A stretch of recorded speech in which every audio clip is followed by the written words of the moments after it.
হ্যাঁ, question number 20 question number 20 বইয়ে একটু বুঝছি একটু বুঝে নেই এরকম situation।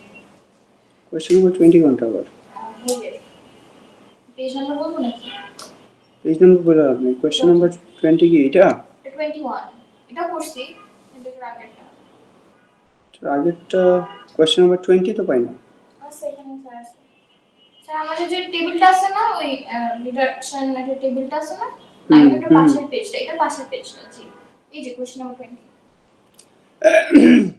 State the direction of the electron flow in the electrochemical cells represented by the following pairs. আর কি আসতেছে নাকি? স্যার নাম্বার সি সেকেন্ড দাঁড়া। মোহন কায়নাত কায়সার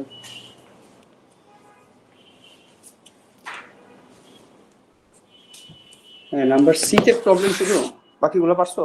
জি স্যার বাকিগুলো বুঝছি আর পারছি হ্যাঁ তো বলো ভ্যালু বলো জি স্যার এক minute direction of electron flow in the electrochemical cells represented by the following pairs of half equations. Use the data in appendix 2. এটা তো খুব কঠিন না। appendix 2 পাইছো মানে ডেটা বুকলেট আর কি ডেটা বুকলেটটাই ইউজ করছি আমি জাস্ট লিখছি না এটা পাশের পেজে ছিল তো আমি ডেটা বুকলেটে বলে দিচ্ছি বলো ইনোটের ভ্যালু বলো ক্রোমিয়াম না dichromate hydrogen ion chromium 3 plus water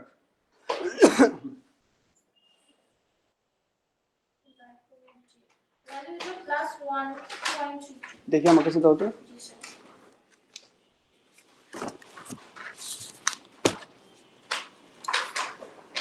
dichromate 14 hydrogen ion এটা হচ্ছে plus 1.33 very good positive 1.33 volt আর কপার 2 প্লাস কপার কত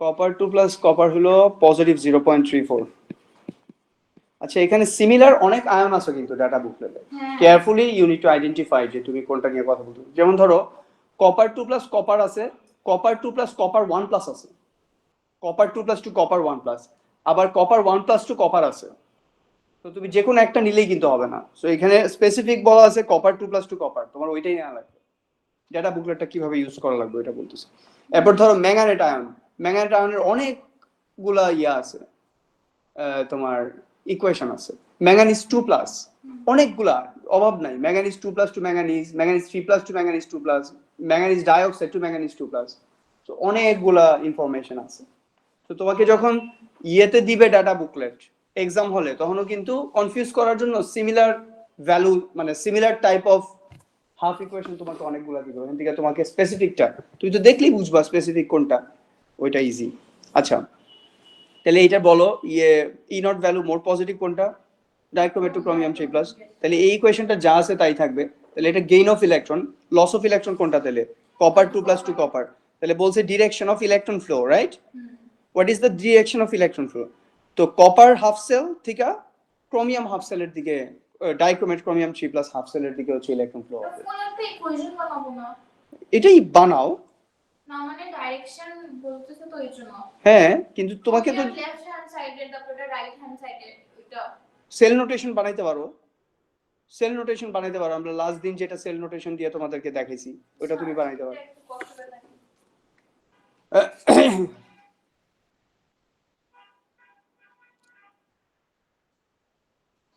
এটা তো তুমি হাফ ইকুয়েশন লিখছো 3 দিয়ে মাল্টিপ্লাই করে তাই না ওইটা তো বুঝছি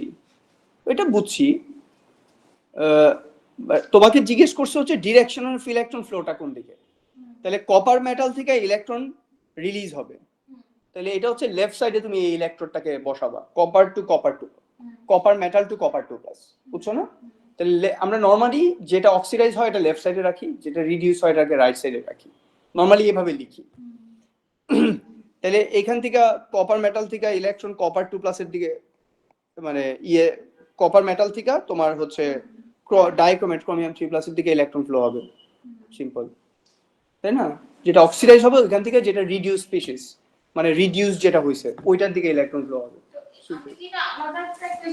তুমি কিছুই ইকুয়েশন তোমাকে লিখতে বলে নাই তো এখানে state the direction of electron flow বলছে আর কিছু বলছে বলো আর কিছু তো বলে নাই কোন দিক থেকে কোন দিকে যাবে? তুমি বলবা কপার হাফ সেল থেকে ডাইক্রোমেট ক্রোমিয়াম 3+ হাফ সেলের দিকে যাবে, বুঝছো না? আচ্ছা, তো এগুলা ধরো তোমার ইয়ে করা দরকার, যে তুমি সবগুলো জিনিস এভাবে পারতেছো কিনা এটা দেখা দরকার। আচ্ছা, আমাদের আজকে যেটা ডিসকাশন মেইনলি এটা হচ্ছে মানে একদম ইয়ে ডিসকাশন, যেটা আমরা এখানে ছিলাম যে স্ট্যান্ডার্ড ইলেকট্রোড পোটেনশিয়ালে ফিজিবিলিটি কিভাবে স্টাডি করা লাগে, এটা দেখছিলা? তোমাদেরকে ওই যে ওরা বলে দিতেছে যে হ্যাঁ, মানে যে বলে দিতেছে will iodine can oxidise copper 2+ to copper, বুঝছো না? মানে ওরা স্পেসিফিক বলে দিতেছে রিঅ্যাকট্যান্ট কোনগুলো হবে, প্রোডাক্ট কোনগুলো হবে। তুমি ইনার সেলটা ক্যালকুলেট করবে অ্যাকর্ডিংলি, যেভাবে ওরা বলে দিবে। এটা নিয়ে কোয়েশ্চেন থাকলে কোয়েশ্চেন করো, চুপ করে থাকো না, চুপ করে থাকলে হবে না। কোনটার একটা এক্সাম্পল? এটা কি বাসায় ট্রাই করছিলা এই জিনিসটা? করছিলা? বাসায় ট্রাই করা দরকার। বাসায় ট্রাই না করে তোমরা চলে আসো, এটা হলো প্রবলেম। এই যে যেমন ধরো, দাঁড়াও কথা বলো না, খেয়াল করো। Will chlorine oxidise iron 2+ to iron 3+। তুমি কি বলছে? Will chlorine oxidise, right? Will chlorine oxidise, তাহলে এইটা ক্লোরিন হাফ সেল, আর হচ্ছে আয়রন 2+ টু আয়রন 3+। তাহলে এখানে তোমার রিঅ্যাকট্যান্ট কোনগুলা? এখানে এই যে কথা শুনতেছি না, রিঅ্যাকট্যান্ট কোনগুলা? ক্লোরিনটা রিঅ্যাকট্যান্ট। বলছে কি উইল ক্লোরিন অক্সিডাইজ, তার মানে ক্লোরিনটা রিঅ্যাকট্যান্ট। আয়রন 2+ টু আয়রন 3+, তাহলে আয়রন 2+টা রিঅ্যাকট্যান্ট, এটা রিঅ্যাকট্যান্ট। তাহলে ইকুয়েশনটাকে তুমি এমন ভাবে, দুইটা হাফ সেলের ইকুয়েশন দেয়া আছে, এটা ক্লোরিন, এটা লেফট সাইডেই আছে, রাইট? ক্লোরিনটা লেফট সাইডে আছে না? এখন দেখো আয়রন 2+টা রিঅ্যাকট্যান্ট, তাহলে আয়রন 2+টা কোন সাইডে আছে এটা খেয়াল করো। এই দেখো আয়রন 3+ টু আয়রন 2+। এবার আয়রন 2+ এর কি অবস্থা? এটা রাইট সাইডে আছে, তাহলে এইটা এদিকে যাবে, তাই না? এখন তুমি ইনর সেল ক্যালকুলেট করলা, এই যে আয়রন 2+ টু আয়রন 3+, দেখো ইলেকট্রন রিলিজ হয়েছে। তুমি লিখলা, চাইলে লিখতে পারো এগুলো উল্টায়, কোনো সমস্যা নাই, বাট আমার এত কিছু দরকার নাই। আমার দরকার হচ্ছে ই নটের ওই কপার 2+ কপারের ভ্যালুটা কত? সরি, ক্লোরিন টু ক্লোরাইড আয়নের ভ্যালুটা কত? ইয়েতে লেখা নাই? হ্যাঁ, আগের পেজটাতেই তো ছিল, বাট আগের পেজটাতে একটু, সরি এটা না তো, কই জানি কি হয়ে জানো। হ্যাঁ, এটা কত? Positive 1.36, right?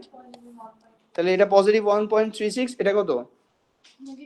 তাহলে পজিটিভ 1.36 যেটা, এটা যা আছে তাই থাকবে।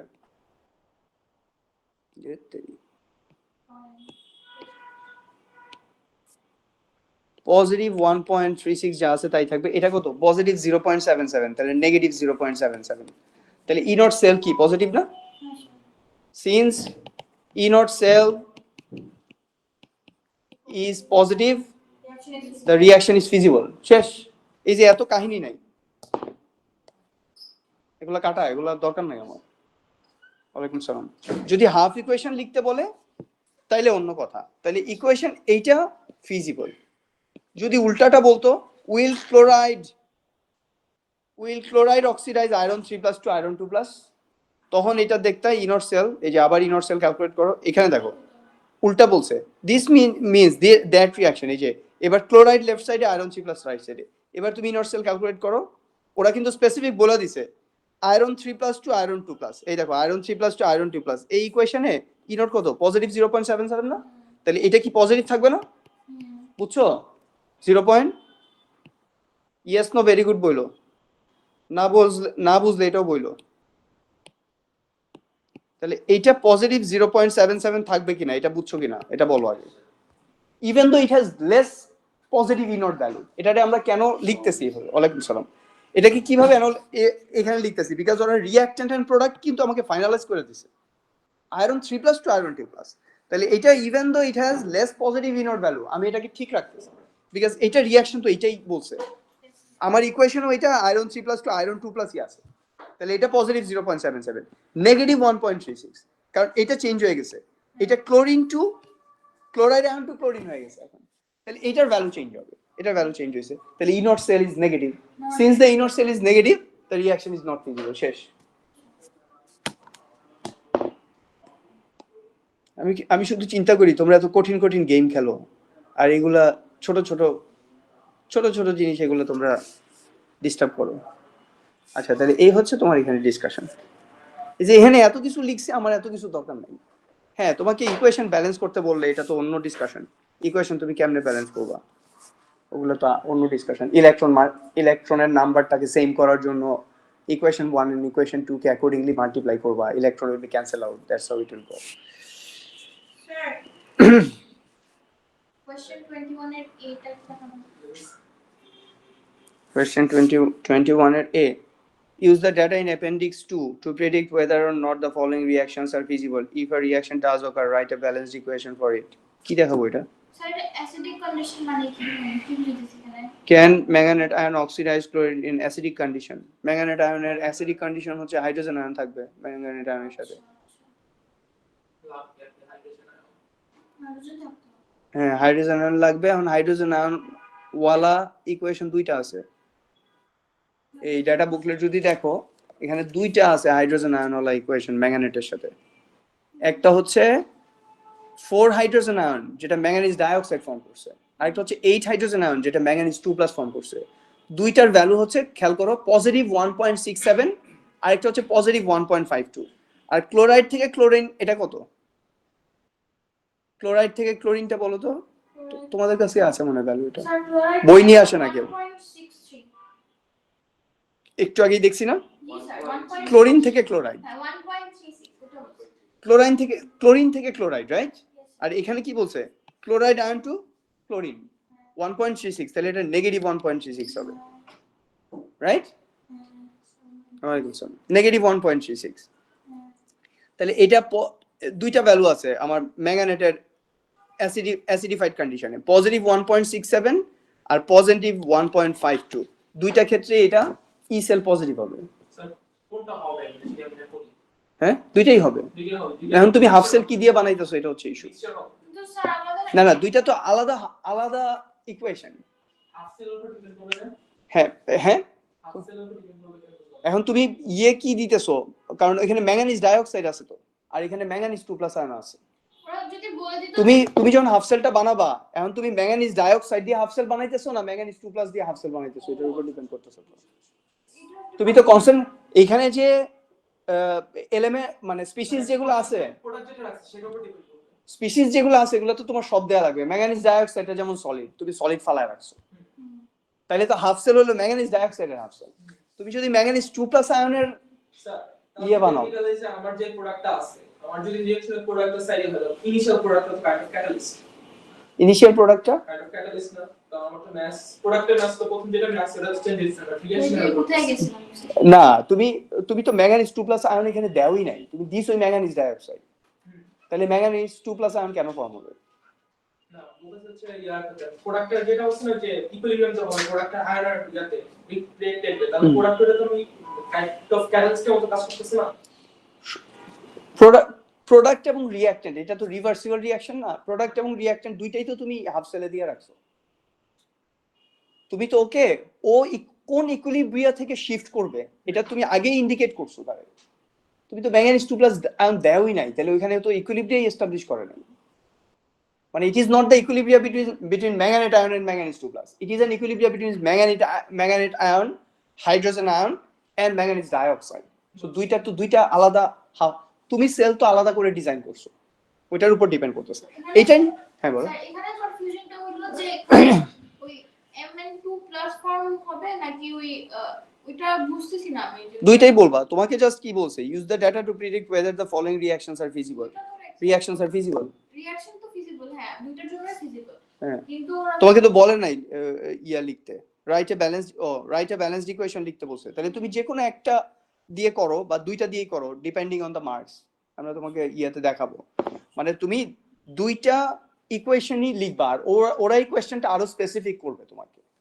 দুইটা ইকুয়েশনই তুমি লিখবা, দুইটারই ব্যালেন্স করে হচ্ছে দুইটারই ইকুয়েশন তুমি লিখবা। আমি একটু এই জাস্ট এইটা একটু লিখে দেখাই দিই যেহেতু তুমি এটা বলতেছো। যেমন ধরো আমি যদি এটা ম্যাঙ্গানেট আয়ন প্লাস আছে তোমাদের কাছে ডাটা বুকলেট, ঘুমায় থাকো ডাটা বুকলেট নিয়ে বাসায়। 3 ইলেকট্রনস না কেন, তাহলে এইখানে তো লাগতেছে আমাদের এটা, তুমি তো এটা দেখতে পারতা চাইলে এখন। Plus 2 moles of water, right? এটা হলো একটা। আরেকটা হচ্ছে ক্লোরিন ক্লোরাইড আয়ন। এখানে বলছে ক্লোরাইড ইজ দা ক্লোরাইডটা কি? Chloride is the reactant. Chloride আচ্ছা এই যে ক্লোরাইড, তাহলে ক্লোরাইড উইল ফর্ম ক্লোরিন আর হচ্ছে ইলেকট্রন। ধরো দুইটা দিয়ে আমি করলাম এটা, তাহলে দুইটা ইলেকট্রন, এখানে 3 এখানে 2। কি করবা না বলো?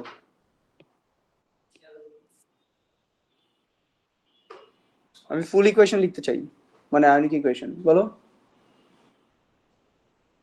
এখানে 3 আছে, এখানে 2 আছে, কি করবা? কি মাইনাস করবা? কি মাইনাস করবা তাড়াতাড়ি বলো। রাফসান বলো, এখানে কি করবা? আয়নিক ইকুয়েশন বানাইতে চাই, দুইটা হাফ ইকুয়েশন আছে।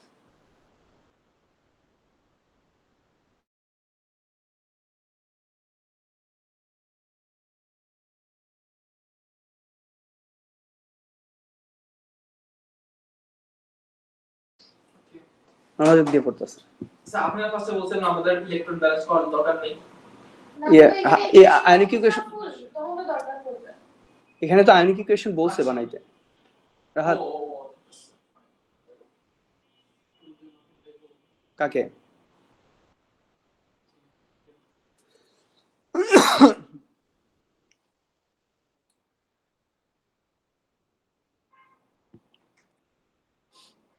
আমার ক্লাস 10 কে ডাকো, সুন্দর করে দেবে এটা। স্যার এই ইকুয়েশনটা আমি আরেকটা বানাইছিলাম। একটা বানাইলে দুনিয়ার 14টা পারবা। এত মানে আমি তোমাকে বলছি তুমি ওয়ার্কআউট কম করো, এত ওয়ার্কআউট করো না, একটা করো, ভালো করে বোঝার চেষ্টা করো এখানে কি হইতেছে। এই যে তোমরা একজনও বলতে পারলা না এটা এই রেডক্স ব্যালেন্সিং তোমরা ক্লাস 9 ইলেকট্রোলাইসিসে পড়ে আসছো। এটাকে 2 দিয়ে মাল্টিপ্লাই করবা 8, তাহলে এটা 6 হবে। এটা 2, এটা 4। এটাকে 3 দিয়ে মাল্টিপ্লাই করবা, তাহলে এটা 6, এটা 3, এটা 6। 6 ইলেকট্রন 6 ইলেকট্রনস ক্যান্সেল আউট।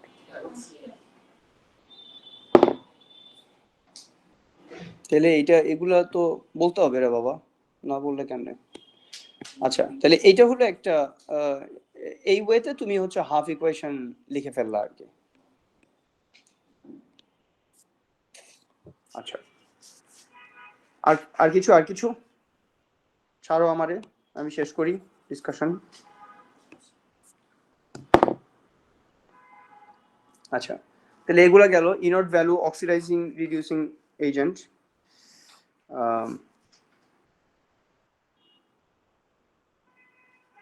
এগুলা গেল, কোনটা বেশি ফিজিবল হবে কম ফিজিবল হবে এগুলো তো ইনট সেল ভ্যালুর উপর ডিপেন্ড করে। How does the value of E naught vary with ion concentration? আচ্ছা, এটা ইম্পর্টেন্ট। এটা আমরা ইয়েতেও করছি, এখানেও ইয়েতে তোমাদের এই নোটসে এই ডিসকাশনটা আছে। এই যে এই জায়গায়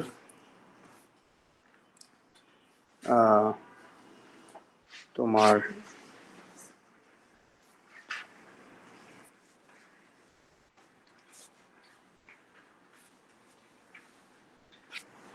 এখানে ইনার্ট স্ট্রঙ্গার অক্সিডেশন, হ্যাঁ এটা এক পেজের মধ্যে শেষ করে দিছি আমরা এই ডিসকাশনটা। আচ্ছা, এটা আমি এখান থেকে তোমাদেরকে বলি, তুমি ইজিলি বুঝবা। আচ্ছা, যে কোনো একটা হাফ ইকুয়েশন, ধরো এইটা আমরা কি বলছি, এটার টাইটেলটা কি? আমরা তো এটারে বলতেছি ই নট, রাইট? এখন যদি আমরা কন্ডিশনকে ই নট না বইলা শুধু ই বলি, তখন তার মানে এটা নন স্ট্যান্ডার্ড কন্ডিশন। কনসেন্ট্রেশন মে ভ্যারি, টেম্পারেচার মে ভ্যারি, প্রেশার মে ভ্যারি। হ্যাঁ, নর্মালি তোমাদেরকে যেটা কোয়েশ্চেন ওরা নর্মালি করে, এটা হচ্ছে কনসেন্ট্রেশনকে ভ্যারি করে কোয়েশ্চেন করে। If the concentration is 3 mol per dm cube instead of 1 mol per dm cube, what will happen to the E naught of zinc 2 plus zinc half cell? বলো, এই zinc 2 plus তো normally E not যখন আমরা বলতেছি তখন zinc 2 প্লাসের concentration কত আছে? 1 mol per dm cube, agreed? এখন আমি বলতেছি এই জিঙ্ক 2 প্লাসকে আমি 1 মোল পার ডিএম কিউব দেই নাই সলিউশনে, আমি 3 মোল পার ডিএম কিউব দিছি। এবার ই নট এর ভ্যালুটা কি হবে? ই নটটা আর ই থাকবে না, ই নটটা স্যার ই হয়ে যাবে। That is the first answer, very good. এরপর নটটা ই থাকবে না, আর 1/3 নেগেটিভ 0.76 আছে ই নট, এখন কি হবে? 1/3 কমে যাবে না? বিকাম মোর পজিটিভ, কারণ equilibrium shift to right side. তাহলে ই নট ইকুইলিব্রিয়াম যত রাইট সাইডে শিফট হবে ই নটের ভ্যালুটা মোর পজিটিভ হইতে থাকবে না? এই আন্ডারস্ট্যান্ডিংটা থাকলেই হবে, এটাই আমাদের দরকার। এখন তাইলে আমরা কি করতে পারি? আমরা ধরো copper 2 plus copper, zinc 2 plus zinc একসাথে করছি, আমরা ই নট সেল ভ্যালু পাইছি পজিটিভ কত? পজিটিভ যেমন ধরো এই দুইটা, এখানে যে দুইটা আছে এই দুইটা দিয়ে আমরা করি, তাহলে মজা হবে। এই যে একটা নেগেটিভ 0.76 এর ইকুয়েশন, একটা নেগেটিভ 0.76 আর 77, দেখছো না? তাহলে এই দুইটার যদি সেল ভোল্টেজ ক্যালকুলেট করি যাতে রিঅ্যাকশনটা ফিজিবল হয়, তাহলে কি হইতাছে? ই নট সেল কত? পজিটিভ 0.77, আর এটা কত? নেগেটিভ 0.76 টা কি হইতাছে? পজিটিভ 0.76 হইছে? কত হয়? 143 নাকি 1.153 নাকি? বোঝা যায়? আচ্ছা, এখন এইটাকে যদি আমরা এই আমাদের সেল ভোল্টেজটা 1.53 রাখতে চাইতেছি না, এটা আরো বাড়াইতে চাইতেছি, কিন্তু আমরা চেঞ্জ করব না। জিঙ্ক 2 প্লাস মানে zinc 2 plus zinc, iron 3 plus iron 2 plus, এটা ঠিক থাকবে, কিন্তু আমরা শুধু 1 মোল পার ডিএম কিউবের জায়গায় অন্য কোনো কনসেন্ট্রেশন আই না, এটার সেল ভোল্টেজ বাড়াবো। মানে ইকুয়েশন সেম রাখবো, মোল মানে হ্যাঁ, সেল ভোল্টেজ বাড়াবো। তাহলে কি করা যায়? আয়রনের কনসেন্ট্রেশন বাড়া দেব, জিঙ্কের কমা দেব। ইকুইলিব্রিয়াম কোন দিকে যাবে? এই যে এটা যদি আমরা এই সিন্স এইটা পজিটিভ 0.77, এইটাকে আমরা কি করতে চাই? এটাকে এটাকে যদি মোর ফরওয়ার্ড করি তাহলে কি হবে? পজিটিভ 0.77 থেকে এটা ধরো পজিটিভ 1.44 হয়ে গেল, সে বুঝছো? তাহলে কি করলাম? এটা 1 মোল পার ডিএম কিউব থেকে কি করলাম? এটাকে ধরো আমি 2 মোল পার ডিএম কিউব বানাই দিলাম, কিছু একটা করলাম, মানে কনসেন্ট্রেশন বাড়াইলাম। তাহলে যদি এটা কনসেন্ট্রেশন বাড়াই, এটার ই নট বাড়বে, মানে ই বাড়বে। এখন তো আর আমরা এটা ই নট বলতে পারতেছি না, এটাকে আমরা বলতেছি E value will be more positive, E value will be more positive. আর এটারে কি করব? এটার কনসেন্ট্রেশন ধরো 0.5 করে দিলাম, তাহলে এটা কি হবে? নেগেটিভ 0.76 এর জায়গায় নেগেটিভ 0.30 হয়ে গেল ধরো। কি ভেরি গুড, ঠিক আছে, নেগেটিভ নিয়ে যাতে কনফিউজ না হই আমরা। হ্যাঁ, ধরো নেগেটিভ 1.00 ভোল্ট, তাহলে মোর নেগেটিভ হইছে কেন? বিকজ কনসেন্ট্রেশন আগে 1 মোল পার ডিএম কিউব ছিল, এখন 0.5 মোল পার ডিএম কিউব হয়েছে। তাহলে equilibrium will shift more to the left hand side. ঠিক আছে, তাহলে এখন দেখো ই নট সেল ছিল না, এখন কি বলবো? ই সেল হচ্ছে পজিটিভ 1.44, আর ওটা নেগেটিভ 1, তাহলে এটা পজিটিভ 1.00, which is পজিটিভ 2.44। তাহলে দেখো আমরা চেঞ্জ না কইরা, এলিমেন্ট গুলোকে চেঞ্জ না কইরা, স্পিসিস গুলোকে চেঞ্জ না কইরা, শুধু কনসেন্ট্রেশন চেঞ্জ করে আমরা ভোল্টেজ ম্যানিপুলেট করতেছি। এই হিসাবে তো আমি যদি ধরেন একটা নেই জিঙ্কের কনসেন্ট্রেশন 0.00001 আর ওটার যদি কনসেন্ট্রেশন 1000 মোল, তাহলে তো আমি খুব ভালো ইন্ডিসি ডাটা। এটা তোমার thermodynamically reaction can be feasible because it is E not cell, but the kinetic value, which is the activation energy for this reaction, could be very very slow. এখন ধরো সে এটা বললা না তুমি, যেমন ধরো আমি বলি বুঝবা, কই গেল এটা, যেমন ধরো এই যে এটা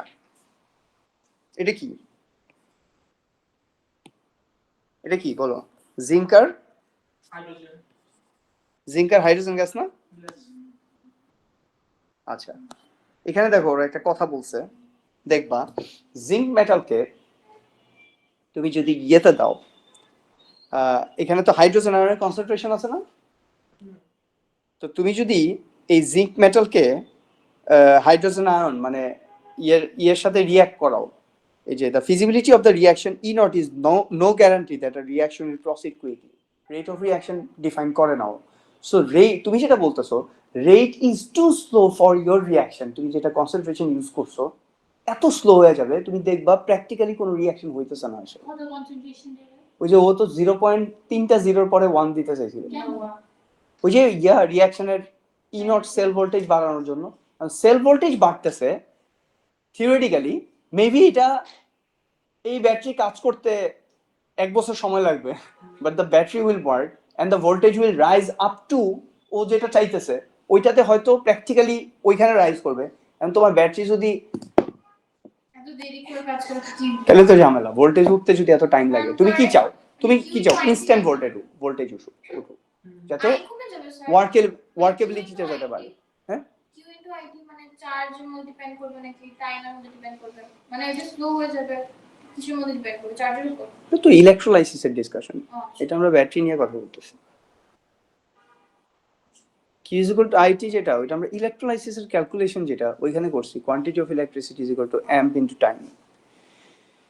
তাইলে দেখো it only tells are the reaction is feasible. So তোমার থিওরিটিক্যাল ওই কনসেন্ট্রেশনে the reaction may be feasible, but the reaction takes too long so that তুমি বুঝো যে এই রিয়াকশনটা হইতেছে। দেখো some reactions are feasible but they proceed. আচ্ছা, এই যে দেখো, take for example the lack of reactivity of zinc with cold water. Remember that the water contains hydrogen ion. The relevant half equations are this. হ্যাঁ, তাহলে তুমি দেখো এই রিঅ্যাকশনের sell voltage কত? 0.76 না? Positive cell voltage E not cell, এটা ভালো positive value. Still the reaction is too slow to be carried out because এটা হ্যাঁ রিঅ্যাকশন হইতেছে না। প্র্যাকটিক্যালি তুমি জিঙ্ককে কোল্ড ওয়াটারের মধ্যে ফালায় দেখো, পয়সা আসো সারাদিন, বাবলস উঠতেছে না, reaction is not happening practically. তো এটা হচ্ছে একটা জায়গা আর কি ডিসকাশন। আচ্ছা, টাইম তো মোটামুটি আছে, আমরা ইনশাআল্লাহ দেখি শেষ করতে পারি নাকি। স্যার কি রিলেটেড কোশ্চেন দেওয়া ছিল হুম, Nernst equation. হ্যাঁ এটা তো ওইটাই তো মেইন ডিসকাশন আজকে। তোমরা তো একটার পর একটা কোয়েশ্চেন করতেছো, করতে থাকো, ওগুলো আমি সলভ করে নিই। আচ্ছা, তাহলে আমি কি এটা বুঝাতে পারছি? এটা খুবই ইম্পর্টেন্ট, এটা নিয়ে তোমাকে ডিস্টার্ব করবে এই কোয়েশ্চেনটা নিয়ে, যে তুমি এটা ক্লিয়ারলি ধরতে পারো কিনা যে কনসেন্ট্রেশন বাড়াইলে কি হইতেছে, কমাইলে কি হইতেছে, E naught is more positive, E naught is less positive, এই জিনিসটা তোমার মাথায় খেলতেছে কিনা, এটা নিয়ে আমরা তোমাকে যথেষ্ট প্যারা দিব কোয়েশ্চেন পেপারের মধ্যে। হ্যাঁ, সো এটা খুব ভালো করে আন্ডারস্ট্যান্ডিং দরকার। আচ্ছা, আরেকটা ইম্পর্টেন্ট বেঞ্চমার্ক যেটা তোমাদের নোট করা দরকার, তোমাদের নোট কই একটু খুলে বের করো, এই যে এই জিনিসটা, এইটা ভালো করে নোট করো। ই নট সেল ভ্যালু যদি পজিটিভ 0.30 ভোল্ট হয়, এইটা একটা এইটা একটা ক্রাইটেরিয়া। আমরা বলতেছি না যে এইটা it is for sure or definite.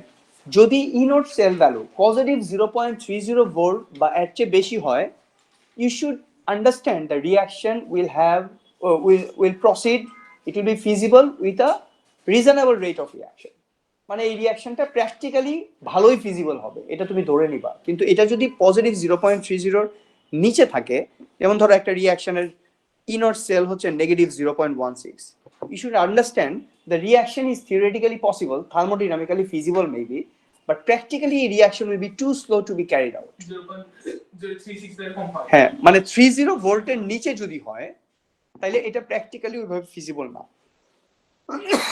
এই ব্যাটারি বানায় তোমার আসলে খুব বেশি কাজ হবে না, ইফেক্টিভ না। হ্যাঁ, স্যার ওরা এই নাম্বারটা পাইলো কেমন? এটা তো ধরো আমরা যেটা দেখতেছি এটা তো ওইখান থেকে আসতেছে নাম্বার, যে যখন আমরা দেখি যে একটা রিয়াকশনের সেল ভোল্টেজ 0.30 উপরে থাকে, তখন আমরা দেখি যে এই ব্যাটারিটা খুব ভালো কাজ করে এবং রেট অফ রিয়াকশনটা যথেষ্ট ভালো পাওয়া যায়। যদি এটা লেস দেন হয়, মিনিমাম 0.30 লাগে, এর চেয়ে বেশি একদম মানে ওয়ার্কেবল হওয়ার জন্য, মানে যে কম থাকলে এটা রিঅ্যাকশন ঠিক আছে কিন্তু এটা এমন কাজ করে।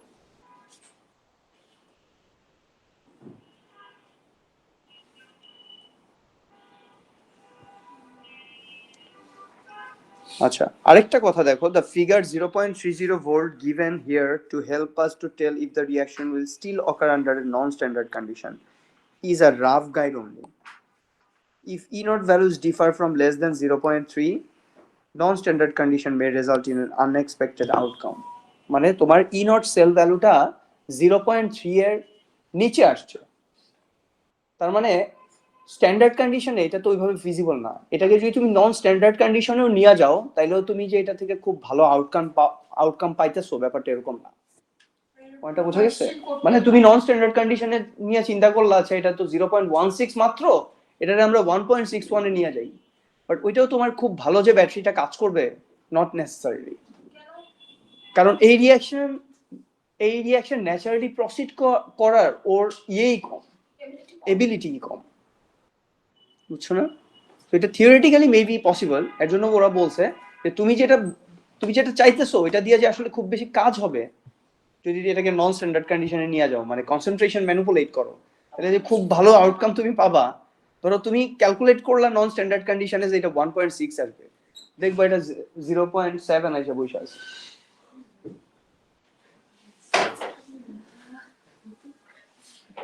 স্যার আপনি অনলাইনে লিংক দিছেন?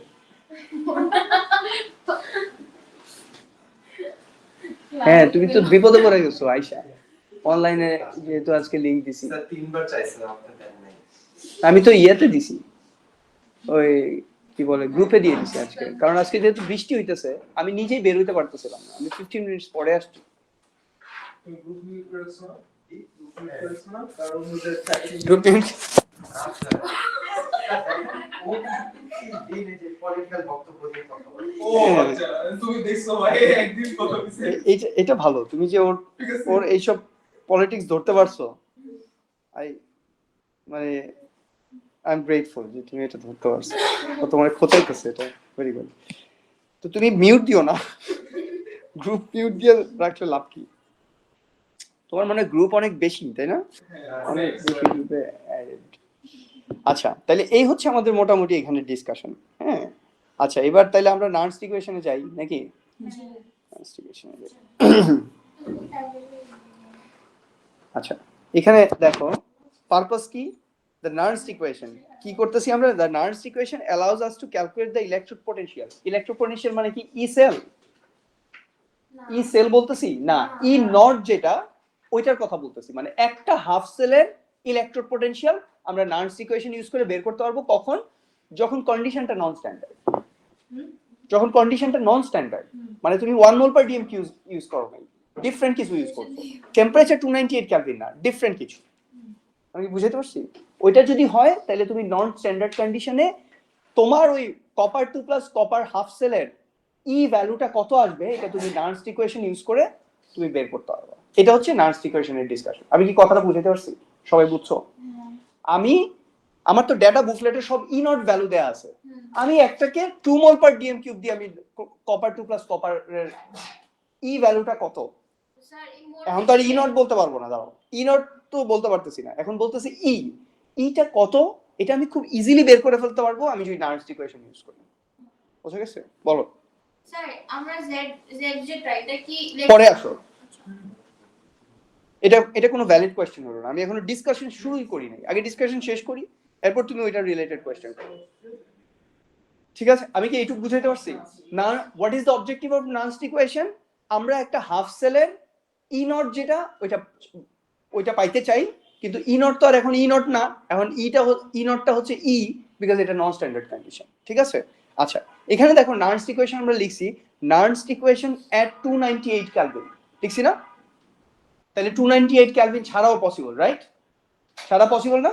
আচ্ছা নরমালি তোমার কোয়েশ্চেন পেপারে তুমি দেখবা নার্নস্ট ইকুয়েশনের যত ক্যালকুলেশন আছে মোস্টলি 99% কেসেস ওরা তোমাকে 298 কেলভিন দিতেছে, টেম্পারেচারটা চেঞ্জ করতেছে না, শুধু কনসেন্ট্রেশন চেঞ্জ করতেছে। তখন তুমি এই ইকুয়েশনটা ইউজ করবা, E is equal to E naught plus 0.059 divided by Z মানে Z, এই Z টা হচ্ছে ট্রান্সফার অফ ইলেকট্রনের নাম্বার, আমরা ক্যালকুলেশন তোমাকে করায় দেখাইতেছি, log base 10 oxidize species divided by reduce species. পুরো জিনিসটাকে আমরা এক্সপ্লেইন করতেছি যে এগুলা বলতে আমরা কি বুঝাইতেছি। বিফোর 298 কেলভিন যদি না থাকে তখন তোমার একটু কষ্ট আছে, কষ্টটা কি ওইটা আমরা আনি নাই, যেহেতু 99% কেসে আমরা নার্নস্ট ইকুয়েশন 298 কেলভিন দিব, আমরা শুধু ওই ইকুয়েশনটাই আনছি। বাট যারা 1%টাকেও কভার করতে চাও তারা অ্যাটলিস্ট এই জিনিসটাকে ইয়ে করে নিও, মানে একটু মাথায় রাখো আর কি যে এটা ওরা দিবে তোমাকে। সেম জিনিস আর কি বলতেছি, E is equal to E naught, E not value তো ডেটা বুকলেটে আছে, plus capital R capital T, capital R কি আইডিয়াল গ্যাস কনস্ট্যান্ট, টি কি তোমাকে যেই স্পেসিফিক টেম্পারেচার দিছে, ধরো তোমাকে 300 কেলভিন দিছে, তাহলে তুমি টি তে 300 কেলভিন বসাবা, clear. Z transfer of electron, transfer of electron কি জিনিস, ধরো copper 2 plus 2 electrons is equal to copper, তুমি এইটার বের করতে চাইতেছো, তাহলে ট্রান্সফার অফ ইলেকট্রন কত 2 মোল, তাহলে জেড এর জায়গায় 2 লিখবা। এফ কি Faraday constant 96500 coulomb, coulomb per mole. লন, এখানে দেখো লন আছে, লনকে যদি ইয়া এটা তো ন্যাচারাল লগ না, যদি লগ বেস 10 করো তাহলে কি আসবে 2.303 লগ বেস 10 আসবে না। এই সবগুলোকে আমরা ক্যালকুলেট করছি ওই টেম্পারেচারটাকে 298 কেলভিন ধরে 25 ডিগ্রি সেন্টিগ্রেড, ওইটা করার পরে আমাদের এটা ভ্যালুটা আসছে হচ্ছে 0.05। সো ইকুয়েশনটা সিম্পলিফাইড হয়ে গেছে। স্যার আমার লগের কাজ কি লগের কাজ হচ্ছে এইটা, লগের কাজ হচ্ছে এই যে এটা, লগ নিলে এটা এরকম straight line through the origin আসে, straight line through the origin আসে। ওটা তো বুঝছি বাট লগের এদিকে ভোল্টেজের ফর্মুলা আসলে কি হ্যাঁ ভোল্টেজের ফর্মুলা আসতেছে, বিকজ তুমি যদি এখানে কনসেন্ট্রেশন অফ সিলভার আয়ন নাও তাহলে তুমি এখানে এরকম একটা স্ট্রেট লাইন পাবা না, কিন্তু তুমি যদি লগ নাও, লগের কাজ কি কোনো কিছুকে অনেক বড় বড় ভ্যালুকে জুম আউট করা, এটাকে ছোট্ট করে নিয়ে আসা যাতে এইটা একটা প্যাটার্ন শো করে, এটাই তো ম্যাপিং এ যেটা করো তোমরা, ধরো একটা ভ্যালু হচ্ছে 1, একটা 100, একটা 1000, একটা 1 লাখ, এটাকে তুমি যদি লক করো তাহলে তোমার জন্য সুবিধা, পুরো জিনিসটা জুম আউট হয়ে তোমার জন্য ছোট হয়ে যাবে, তখন এটা দেখতে তুমি একটা প্যাটার্ন খুঁজে পাবা। যেমন ধরো আমরা আয়োনাইজেশন এনার্জিতে লগ নিছিলাম, বিকজ আয়োনাইজেশন এনার্জি শুরু হয়েছে 400, শেষ হয়েছে 1,50,000, তাহলে ওইটা লগ নিলে আমার জন্য আমরা প্যাটার্নটা বুঝতে পারতেছি যে প্যাটার্নটা কি হইতেছে। তো এখানেও লগটা একই কারণে নেওয়া হয়েছে, এখানে দেখো log silver ion, log silver ion তুমি ডিফারেন্ট ডিফারেন্ট কনসেন্ট্রেশনে নিছো, নেয়ার পর জিনিসগুলা যখন তুমি ইনর সেলের এগেইনস্টে ই সেলের এগেইনস্টে তুমি ভোল্টেজ বাইর করছো, তখন জিনিসটা এই দেখো copper plus silver ion, copper 2 plus silver, এটা এইভাবে আসছে। তাহলে এই হচ্ছে তোমার এখানে ডিসকাশন, এখানে সবগুলো কথা বলা আছে। Is the new electrode potential, যেটা নন স্ট্যান্ডার্ড কন্ডিশনে আছে। E naught is the standard electrode potential, যেটা তুমি ডেটা বুকলেট থেকে পাবা। আর is the ideal gas constant 8.31, যেটার ভ্যালু। টেম্পারেচার হচ্ছে ক্যালভিন সব সময়, তো তুমি যদি 400 ক্যালভিনে বের করতে চাও তাহলে টেম্পারেচারের ওই জায়গায় 400 ক্যালভিন দিবা। Z is the number of electron which is transferred, so equation to equation number of electron transfer change হইতেছে না। যেমন সিলভার আয়ন যদি হয়, silver ion plus 1 electron, 1 mole of electron, তাহলে এখানে জেড এর ভ্যালুটা 1 আসবে, right. F is the Faraday constant, ln is the natural logarithm, ঠিক আছে। তাহলে এইটা হলো তোমার নন স্ট্যান্ডার্ড কন্ডিশনে টেম্পারেচার যদি আদার দেন 25 ডিগ্রি সেন্টিগ্রেড হয় তাহলে তুমি এইটা নিবা, আর যদি 25 ডিগ্রি সেন্টিগ্রেড হয় তাহলে তুমি এই সিম্পল ইকুয়েশনটাই তুমি ইউজ করতে পারো। স্যার ওইটা ইকুয়েশন ইউজ করব, এটা বাদ ওইটা ইউজ করব, এটা বাদ স্যার করো 0.05 এর মতো করো, তোমার এত টাইম থাকলে করো। পরে যখন অর্গানিক কেমিস্ট্রিতে তোমার সিনথেসিস করতে দিবে, ওইটার জন্য যখন টাইম কম পাবা তখন বুঝবা কেমন লাগে। আর এটা তো এখন ভালো লাগতেছে, মানে আচ্ছা ঠিক আছে, এটা ওইটা ইউজ করে এরপর দেখি, ওটা যখন এনএমআর মিলবে না, এনএমআর এর ডেটা, তখন টের পাবা কেমন লাগে। আর ওইখানে আসলেই চিন্তা দেওয়ার অনেক কিছু আছে, বুঝছো না। এর জন্য এগুলা যত সিম্পলিফাই করতে চাও পারো, কারণ নার্স ইকুয়েশন তো তোমাকে অন্য কিছু দিবে না, নার্স ইকুয়েশন সো তোমাকে জাস্ট ভ্যালুগুলা ক্যান্সেল করে দিবে, এটা ওইভাবে তুমি করবা। তোমরা তো সবাই ব্যাগ গোছাইতেছো না? এ সোহাগ স্যার ছাড়া অন্য জায়গায় কোচিং আছে কারো এখন? এখন না, পরে স্যার পরে, হ্যাঁ স্যার পরে, সোহাগ স্যার ছাড়া আর কেউ 3টায় অন্য কোনো ক্লাস আছে? তাহলে আমরা এটা একটু শেষ করি, ব্যাগ গোছায়ও না। সোহাগ স্যার আসতে লেট করবে আমি জানি, বৃষ্টি হয়েছে না আজকে, এমনি তো লেট করে, আজকে আরো লেট করবে। আচ্ছা স্যার,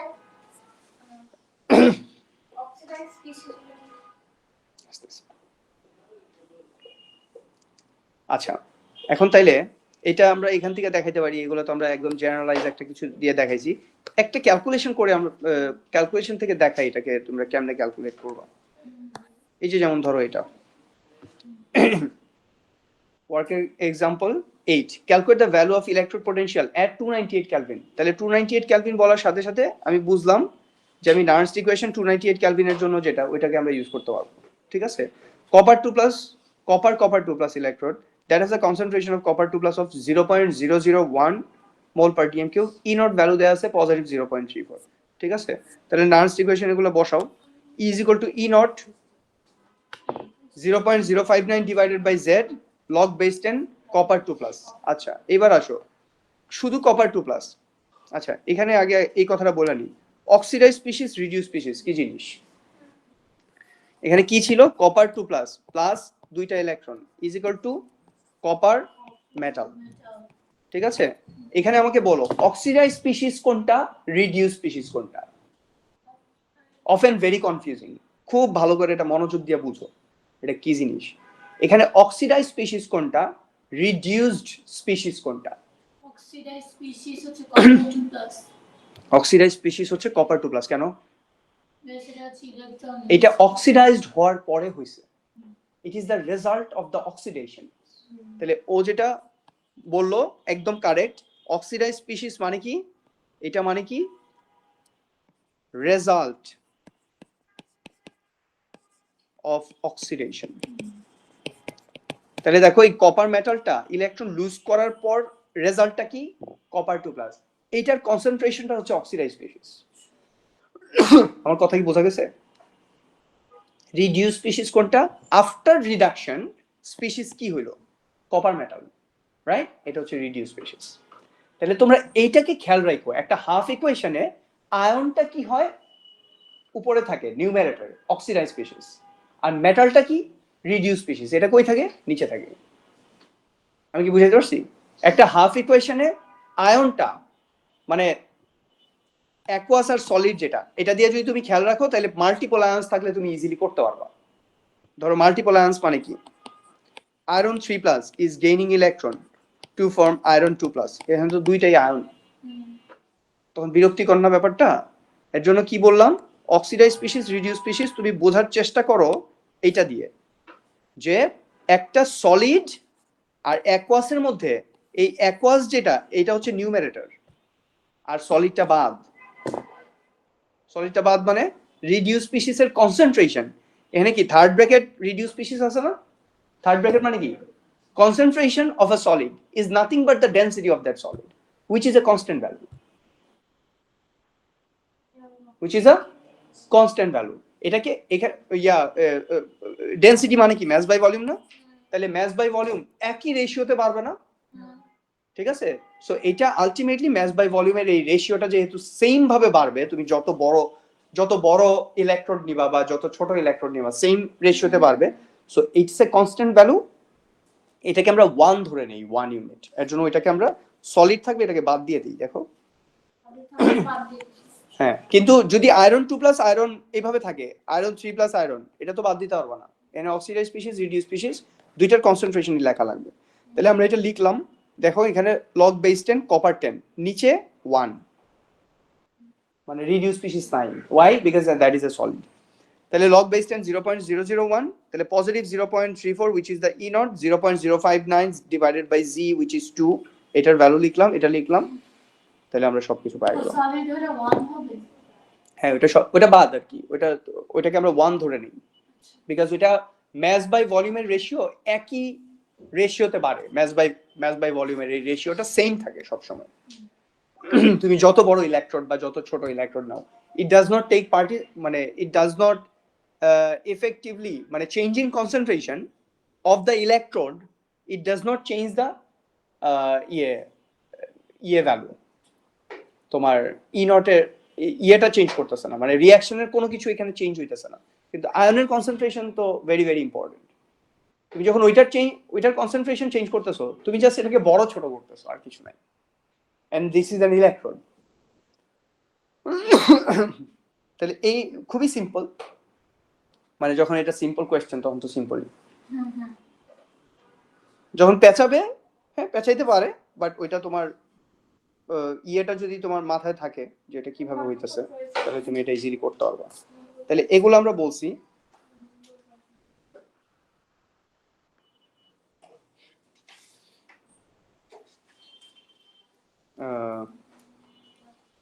এই যে এখানে আমরা যেটা বলছি দেখো, the solid metal is omitted from the expression because its activity is constant which is equal to 1. Activity মানে এটার যে ম্যাস বাই ইয়ে রেশিও, ভলিউম রেশিও, ওইটা কনস্ট্যান্ট থাকে। সো এই হচ্ছে আমাদের মোটামুটি ইলেকট্রোকেমিস্ট্রি আমাদের ডিসকাশন। বাট তোমরা শেষ করো আর কি। হ্যাঁ আমাদের চ্যাপ্টার শেষ, আমাদের আর কাজ নাই এখানে, শুধু আমাদের ওই জিনিসটা বাকি আছে। নেক্সট দিন আমরা ওইটা স্টার্ট করার আগে, এরপর ওরা একটু ইলেকট্রোলাইসিস নিয়ে আবার কথা বলছে, এগুলো তো আমরা অলরেডি বলে ফেলছি। এরপর তোমরা দেখো যে জিনিসটা তোমাদের ঠিক আছে নাকি, সামারি দেখো।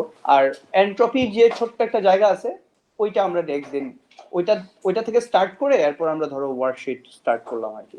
কিন্তু এর মধ্যে তোমরা বই পুরাটা শেষ করো, বইটা পুরাটা শেষ করো।